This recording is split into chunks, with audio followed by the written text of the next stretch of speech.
E para evitar a superlotação de presídios, Mato Grosso vai implantar a Central Alternativa de penas alternativas. E é para falar sobre esse assunto que está aqui ao vivo no Jornal do Meio-Dia, a presidente da Associação Brasileira dos Advogados Criminalistas, a Abracrim, Michele Marie.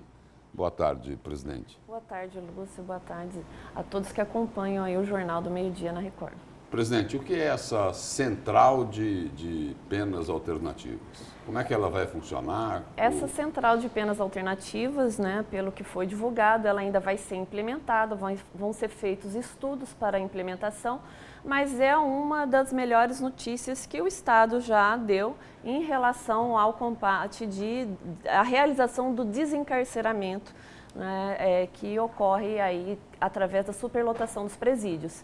Essa central de penas alternativas, ela é aplicada para penas que ocorrem em crimes de menor potencial ofensivo, ou seja, com penas que sejam praticadas até 4 anos, sem violência. Isso já não existe, presidente? Sim, já existe. Já existe. Já existe. O que é que vai mudar em relação o que a isso? muda é que eles pretendem fazer uma central. O governo pretende centralizar para aplicar efetivamente. O que ocorre, Lúcio, é que nós temos muitas leis no nosso país, mas não se estuda a aplicabilidade efetiva dessa legislação. Teria então uma espécie assim de protocolo para que as decisões elas sigam num mesmo Não rumo. só protocolo, mas eu acredito que a intenção do Estado é efetivamente ter um local onde as pessoas podem ali praticar um estudo, uma profissionalização e serem realmente úteis à sociedade. E isso impede exatamente a reincidência de determinados crimes. Quando se impede de um sujeito com uma pena pequena ir para um presídio,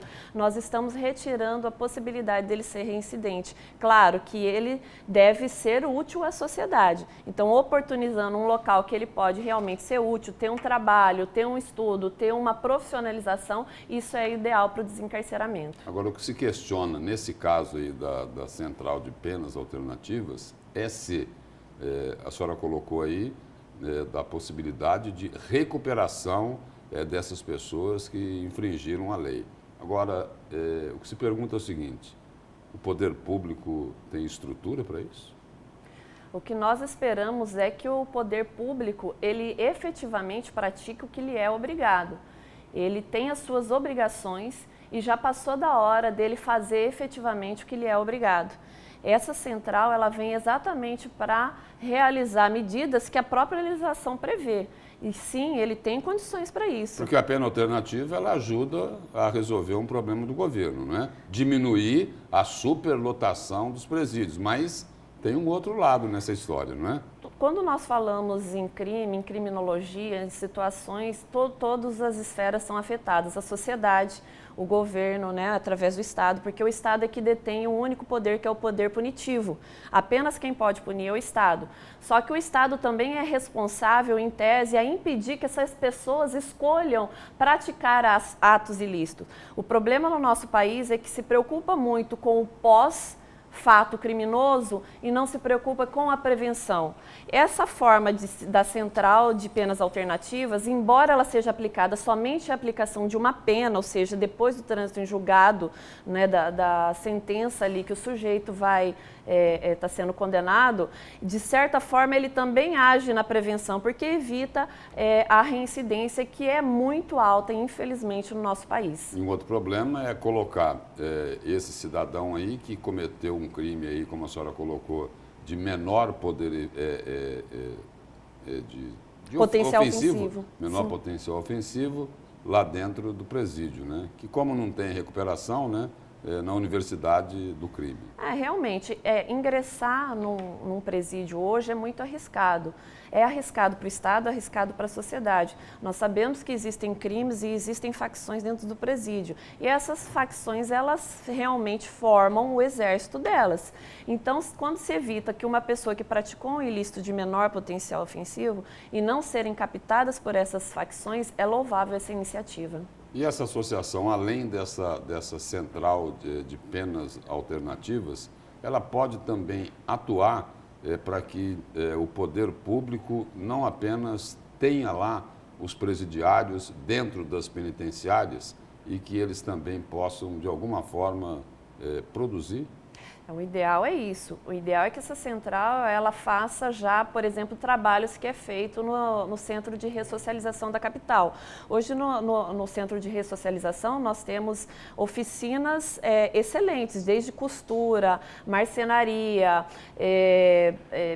enfim, artesanato, culinária. Então, um trabalho que é feito hoje no Centro de Ressocialização, ele é um trabalho modelo. Infelizmente, ele não dá acesso a todos que estão lá presos. Então, isso impede também a oportunidade igualitária daqueles que vão sair dali há algum tempo sem essa oportunidade daqueles que tiveram. Então, não é só uma questão de diminuir a pena através do trabalho, mas é uma questão do sujeito ser útil a ele próprio, à família dele e à própria sociedade. Até porque os presídios hoje são uma espécie assim de bomba relógio, né? Prestes a explodir a qualquer momento.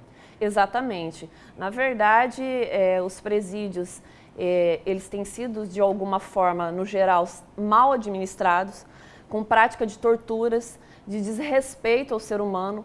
E aí eu quero deixar bem claro, quando a gente fala assim, a gente não está minimizando o ato praticado por determinado sujeito no crime, mas sim a previsão daquele sujeito de como ele vai sair de volta para a sociedade. Porque ele vai sair, Lúcio, uma hora de volta para a sociedade. E nós temos que cuidar da mente dele. Uma das situações que os legisladores deveriam prever e ser obrigatório é o tratamento psicológico dessas pessoas que praticam ilícito. Não é simplesmente fazer uma avaliação de exame criminológico para poder se ele tem direito à progressão, mas sim um acompanhamento psicológico e tentar fazer com que esse sujeito mude o pensamento dele. Se o Estado falhou, a família falhou, a religião falhou e ele foi retirado da sociedade, ele precisa entender que se ele continuar praticando crime, ele só vai ter duas situações ali para ele viver. Ou ele volta para o presídio ou ele vai ser morto.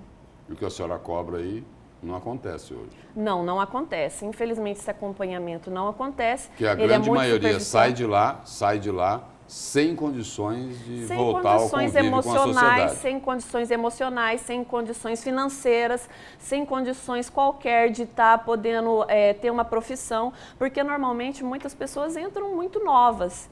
Não é? Então, eles não têm realmente ali uma oportunidade de estar sendo útil. E aí vem o estigma.